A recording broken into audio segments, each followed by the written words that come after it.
Hello, Georgia. This is Greg Patterson. And I'm Khalil Chandler. Coming to you from Headliners Barbershop, the home barbershop of Governor Burt Jones. Burt, we feel like you'll be an incredible governor, and we're rooting for you all the way.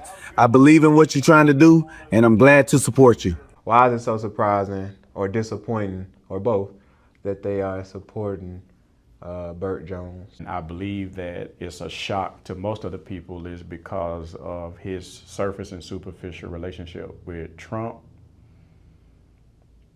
and historically how black people have always been propped up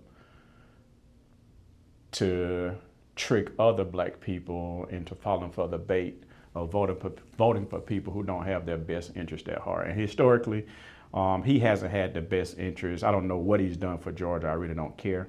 But he obviously hasn't had the best interest of the citizens of Jackson, Georgia at heart. And to wake up this morning and to see that those two individuals were obviously reading a script to give their endorsement to this guy was shocking to most of us on so many different levels. But me personally is because I didn't think I would see that in 1,000 years. And as a matter of fact, I consider both of them to be friends. Grew up around both of them, went to school with one of them. And it was interesting, to say the least. But I think that's where all the shock is coming from with everybody else in the city.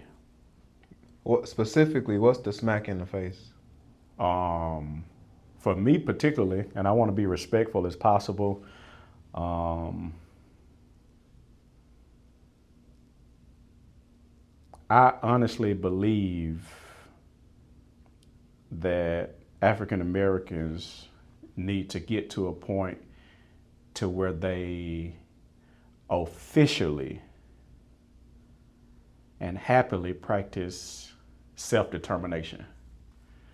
And after I moved back home to kind of begin that journey for myself, I actually ended up starting a youth football program with the hopes of developing it into something that was much greater than football.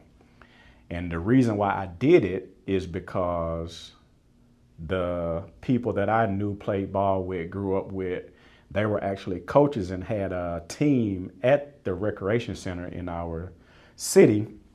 And they called me when they heard what my goals were to see if I could help them transition out of the rec part so that they can start their own independent team. And we actually used that to initiate this whole self-determination process through a recreation youth football program. And through this process, obviously, we got a whole bunch of kickback from not only the recreation department, but from different individuals in the city.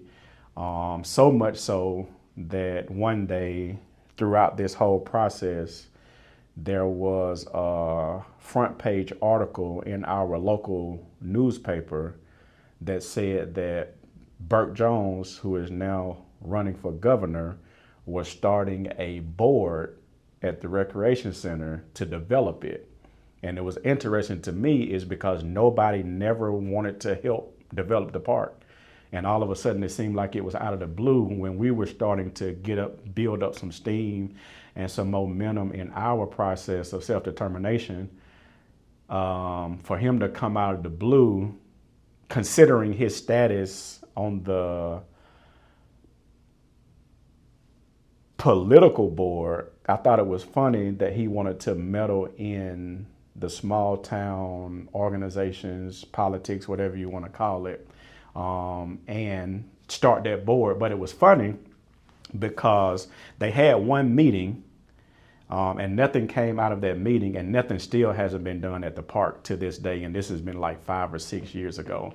And there has been nothing else said about this board. And unfortunately, our program has been done away with is because, and this is the main point of why I'm addressing this issue, is because when people create narratives and they have influence, it kind of sets us back from our progress. And I don't think we really understand or really know how important it is for us to create our own narrative, and we allow other people to get in our business and begin to create narratives for us. And it kind of just put a bad taste in the mouth of the people in the city. And we tried our best to build that program, but we just didn't have enough people that were really committed to that whole self-determination goal. And now to see him running for governor and to see those two individuals who did not have a direct concern for what we had going on, to see them now standing endorsing him, that's what shocked me. Because I never thought, like I said, I never thought I would see that in 1,000 years.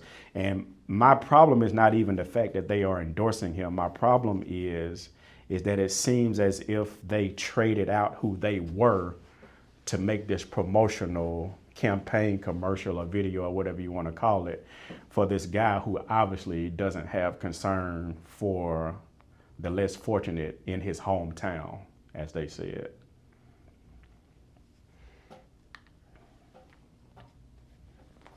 So with them going to Oak Grove Church, right? Is that the name of the church? You doing some research, ain't you? Huh? You been doing some research, ain't you? Yeah, they go to Oak Grove Church, right? I'm not one of them. I know one of them is historically his family is he comes out of that church. His family is a member of that church. I'm not sure if he still goes. And this is the older guy that was in the video. Yes. Okay, what I'm asking is the pastor, which obviously is the president of the NAACP for that area. I'm not sure if he is now, but I know he has been. He got history with being involved. He with has it. history with being the president. How could that be contradictive that one of his members would support Burt Jones in that way? Again, it just goes back to the whole how he goes out of his way to support President Trump. I think that's the main issue that a lot of people have a problem with. And when you consider not only the policies that the president implements that kind of shits on those who are the less fortunate, coupled with his moral dilemma. And then when you look at the history and the legacy and the impact, but not only that, the purpose of the NAACP, and to see that, let me connect something, is because let's go back probably like 30 or 40 plus years. And I have to check on this, but I'm gonna say it just because it feels like it makes sense. There's an older guy in our city who's almost like the resident historian. What he has to offer historically is second to none. And he started a program in our city called BMO, which is Butts Men of Action. Butts County being the county that Jackson is in, and it's the colors of the organization obviously is red, black, and green, which is a direct connection to the Pan-African colors. And it was started as a program to help support and to undergird and to be somewhat of an assistance to Black people in the community. But it kind of grew to be like this prestigious organization in the city that has been summed up into being a organization that has a banquet every year that gives out scholarships. That's the extent of what the city sees it as. And they don't really, as a matter of fact, They decided to not even have any hands in what we had going on with the young kids in the city. Is because they're real particular about how they are viewed.